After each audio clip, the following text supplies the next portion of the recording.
Greetings, hello ladies and gentlemen, and today we have the brand new 2020 CollectA Supreme Series Caviramus. Now, if you didn't know, Caviramus is one of my absolute favorite pterosaurs. And I was so excited when I heard that CollectA was making this figure, and I was one of the few people that got really excited for this one after its initial reveal. This was one of my most hyped figures for 2020 from the range. And the main complaint for this one seemed to be the coloration. A lot of people utterly despised the bright green mixed with the white and the pinks.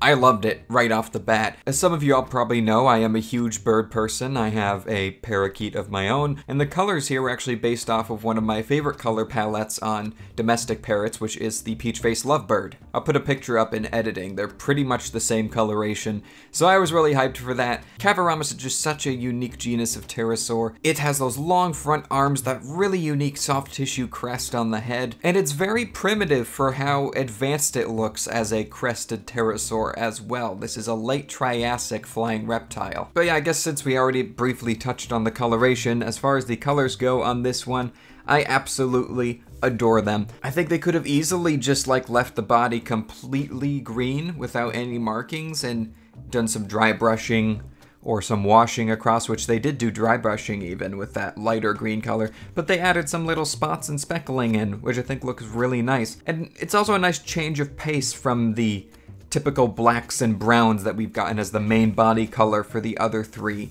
Supreme Series pterosaurs. And also, just a disclaimer, I'm going to be saying Caviramus in many different ways. It's one of those names where I just mess it up all the time. I always try to say Caviramus, because that seems to be the most correct way of saying it. So the paint application here, I think, is really, really great. My favorite part, of course, is the glossy black eye on the face. We'll take a closer look at the face, of course, in just a moment. But another thing that people weren't too sold on was the posture on this one, which I do understand, and that was one thing that I was slightly disappointed with as well, because Caviramus had such long forelimbs for a pterosaur. In many art depictions of it, you see it standing up really, really tall, so it was a little jarring for me as well, being a fan of this genus, seeing it so low to the ground in a sort of defensive position, and this was the angle that we saw the promo image in. And I will admit, from this side it does look a little bit stiff and strange, but as soon as you shift it over to this angle, it just looks super dynamic and just a really interesting pose, and I absolutely love it. And this is probably the way that most small pterosaurs like Caviramus actually got around.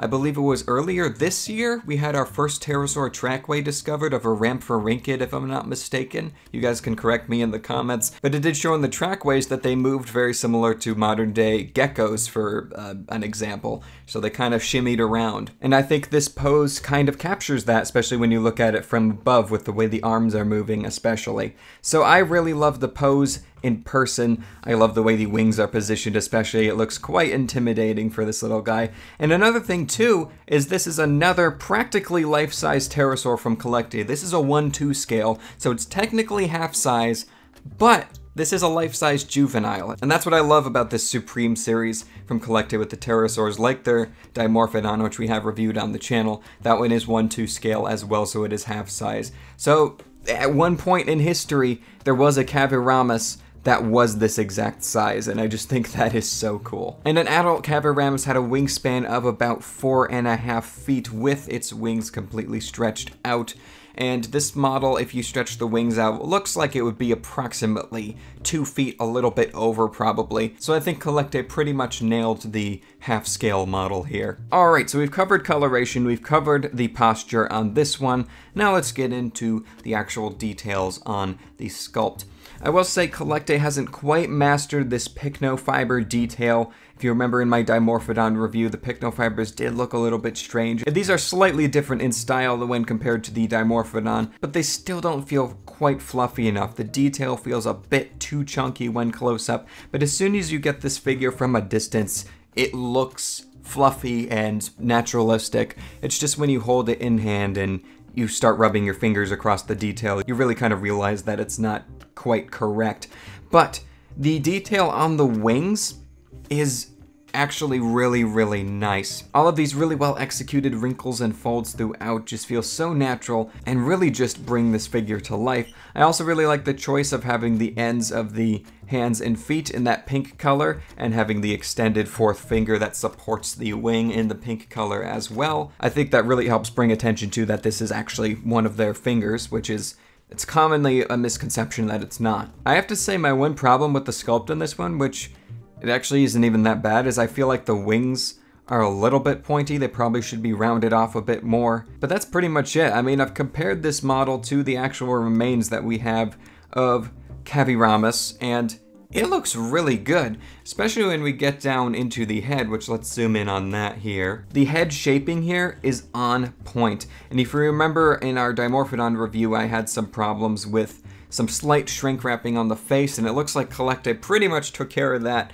on this figure. It looks nice and filled out overall, and I also love the choice of having the entire front of the face and the crest in that pink color. The teeth on this one, though, are definitely more chunky, and I don't like them as much as the ones on the Dimorphodon, but the teeth are substantially smaller on this one, and this figure does have an articulated jaw. It doesn't open incredibly wide, but it's a nice choice, and I think for a CollectA articulated jaw, it works quite well. Underneath the throat, though, you do have that sort of cutout looking part where the mechanism was fit in for the jaw, which that could probably be fixed if you had a little epoxy putty or something to fill in those gaps and then paint over it, but it's not too detracting. There's definitely been worse from CollectA. My one complaint is when you have the jaw shut, it has this weird little bit that juts out on the throat there. From some angles, I actually like it because it looks kind of like a little gullet or something, but I prefer to have mine with its mouth open, so that's covered up anyway. The interior of the mouth is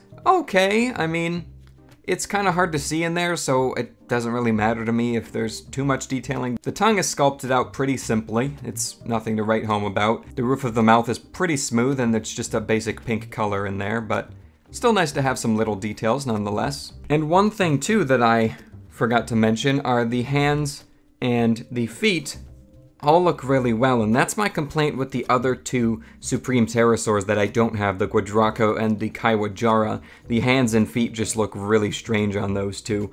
But on this Caviramus, I think they make contact with the ground really nicely, and they look very natural overall. And I also quite like the positioning of the tail as well, just sticking right up in the air. The rudder, of course, done in that pink color as well. And you can easily see this little guy being threatened by something and sticking his rudder up in the air like, hey, look at me, I'm way bigger than you think I am. So yeah, I think that really covers all my thoughts on this one.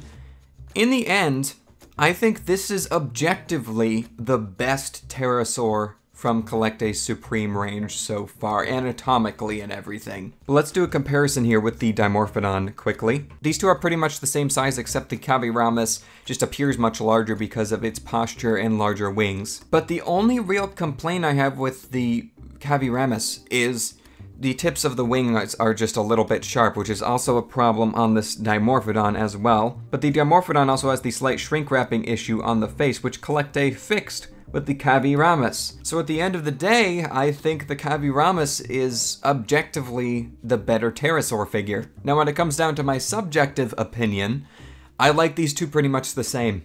These are actually my two favorite Pterosaur species right here. Dimorphodon and Caviramus are my two favorites. And just having two absolutely beautiful figures of them, both half size, like pretty much life size, is just amazing. They're both my desk buddies. I have them sitting on my desk. So in the end, I think the Caviramus is a really underappreciated figure from 2020. And I understand if you subjectively don't like the colors or anything, but I really do. I think they're tropical and different. It makes it stand out from the rest of the Supreme Pterosaur range.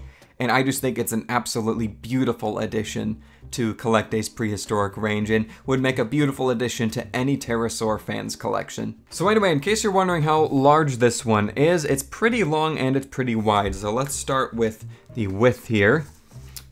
So in terms of the width from claw to claw here, we are looking at about 9 inches, which is about 23 centimeters. And in terms of the length here, we are looking at about 13 inches, which is about 30 centimeters.